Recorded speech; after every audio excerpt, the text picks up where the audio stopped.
Welcome, everybody. I'm so excited to have you all join us here on Bubbles with Bethany.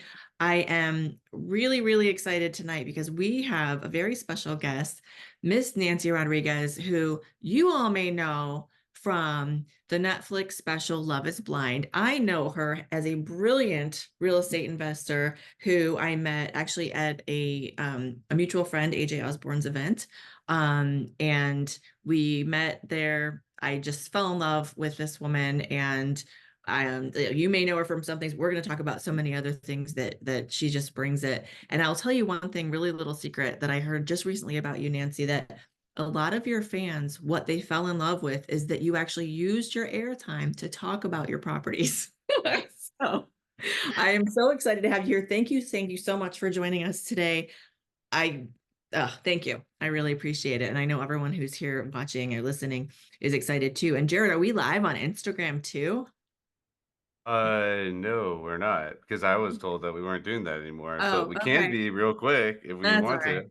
That's okay. I should probably keep up with what the team decides. Anyway, we're still happy to be here because we're all excited. So Nancy, it's so good to see you again because I haven't seen you now. It's been so many months now. And what have you been up to just recently before we get into our questions? Yeah, no, thank you so much for having me. Honestly, at the end of the day, like having these genuine, honest conversations are so fun to me. And I don't realize how fun it is to talk about real estate finances and investing until I get talking about it. And then I literally just like light up and I glow and I'm just like, damn, I really like talking about this stuff. So I love picking your brain. And I know when we met last year, you were sharing some of the projects that you were on and that were up and coming, and you've been doing amazing things. So I've been following you as well. And so, yeah, no, I think this last year it's been a kind of a roller coaster in the best way possible. Still continuing to invest in real estate and really focus on my portfolio. And then also being in New York and back and forth between New York and Dallas has been a little bit of a kind of like a roller coaster, like I said. But they're two completely different worlds, and I wouldn't have it any other way. So it's been a really fun year since, gosh, I guess it was a year ago, a year and a month ago that I moved to between New York and Dallas. Yeah.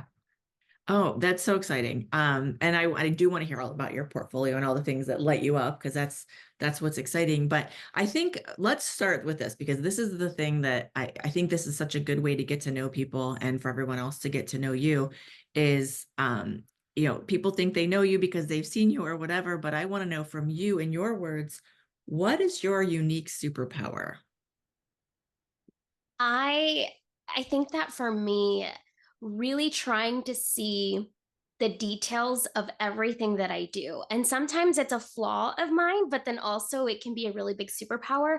I think that really being able to see the details of a project, or like if an idea comes up, and let's say my business partner and I are brainstorming, he brings the big picture to the table, and then I just start to nitpick. I'm like, well, what about this? And what about this? And you bring me onto any of my projects, as soon as I walk in the door, I'm very respectful with it, but I start to ask.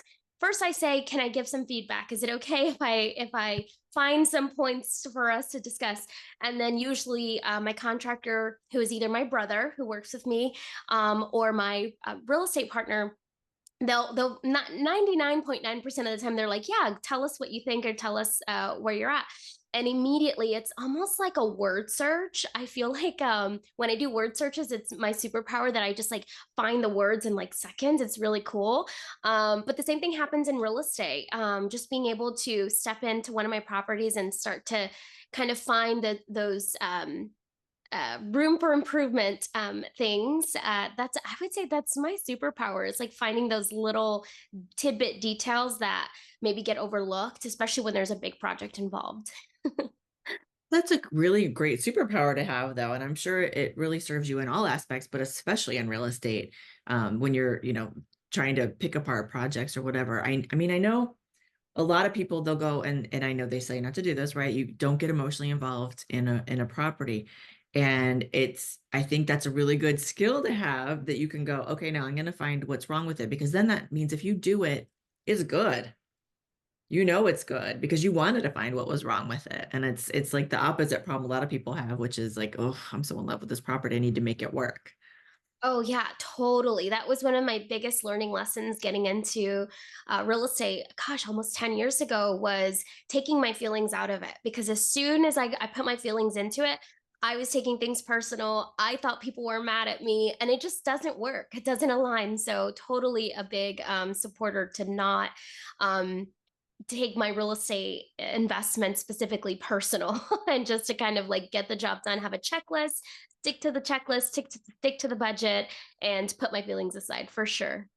Yeah, absolutely. So for people that don't know, let's talk about like what's your dream project, your dream property, like waving a magic wand, or if you've already done it, like favorite deal. For me, so over the last 10 years, I've had up to 11 properties, a combination of duplexes, multifamily homes to single family homes that are like 900 square feet. Like imagine a house 900 square foot. Like that's how small they get in Texas. And so I think out of all the projects that I've ever done, the one that I wish I could just continue to duplicate is owning multifamily properties, because there's something about just being able to have multiple doors under one roof. And so I remember there was this one fourplex that I was going for, and it was such a slight difference. Like the program that I was going through would only qualify me for like $308,000, but the owner wanted like 315,000, and we couldn't negotiate down to bring her down. And I remember feeling so like, oh, one day I'm gonna get my fourplex or my multiple doors under one unit, under one roof. And so I think for me, really finding that sweet spot where if maintenance happened or if my roof needs to get replaced, it's already all in one place. So I think imagining my dream portfolio would be just a huge, call it an apartment complex, call it a boutique hotel, just a huge land that has all my properties in one place. I think that would be ideal for my contractors, for my cleaning staff. Like I'm thinking of everyone involved. I think everyone would be happier if it was just centrally located. I hear that a lot from people who've made that leap, right, from single family up to multifamily, of like how much more scalable it is and how you've got economies of scale, right?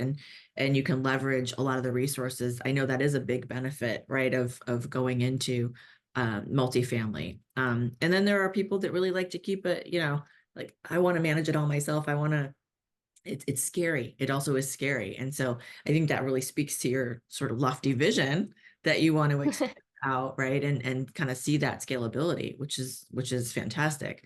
So okay, well, a lot of people that are on here are in the multifamily space. So hey, feel free to drop some information in the chat for us. And by the way, everybody, you will get a chance to ask questions.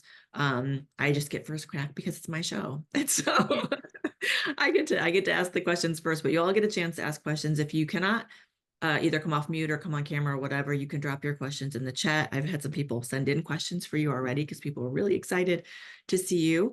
But if you wouldn't mind, I am always talking about what conscious wealth means. And my mission is to help people create conscious wealth. And I know what that means for me. And I know what that means for some people, but I've learned when I ask this question, I get a different answer every single time. It's one of those, what I say, God words. Like God made something different to everybody when you ask that question. And I think the same thing is true of conscious wealth. So Nancy, what does conscious wealth mean to you?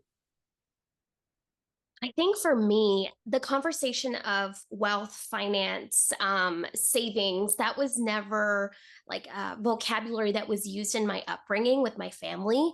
I think that all we knew as kids was that bills were getting paid and like like mom had to cut corners in certain areas, but like the conversation of finance was just never really a conversation that we had. And so, however, aligned with that, everyone in my family, either on my dad's side or my mom's side, has had some sort of business, or even to this day has some sort of business. My grandmother, my great grandmother, like there was always someone selling something, buying bundles and selling it. So I think although it's like we had it, the generation before mine, so my mom and her generation, they had this idea of the American dream, or wanting to have this business that proceeds to us, but the narrative of that, or the bridge between like how it actually creates wealth, I think wasn't there. So now that I'm in my 30s, mid 30s, and it's truly my responsibility. So the last, call it 10 years, so since I was 25 until this year, I think for me, conscious wealth is truly being educated on financial freedom and understanding like why it's important for me personally to pay my debt off. And when I did that, the freedom that it allowed me to invest in more real estate or to understand other forms of investment. Because for me, and I even like with my partner, he, when we first met, I remember him asking me, like, what's the point of all this? Like, what's the point of you investing and doing real estate and putting your money here and there? And for me, like, I envision my family getting older, right? Mom and dad getting older. And I envision being able to be a foundation for my family, whether it's provide those resources. And then also to my nieces and nephews. And I don't have kids yet, but like to me, I see family and I see myself wanting to bridge that gap for my family who has a history of owning businesses and doing well and being successful. And then now it's like carrying that conversation so that we have it consciously, like it's just a normal, like it's a how are you doing? And also, how are your finances? Like, let's take the taboo out of talking about finances and make it more just more everyday kind of conversations. And so I think for me, that's, I first imagine my family and then I imagine like what component or what am I put on this earth for when it comes to my family because I value them so much. And it's truly being like that bridge for my family and then the wealth that comes with it for the long run. Well,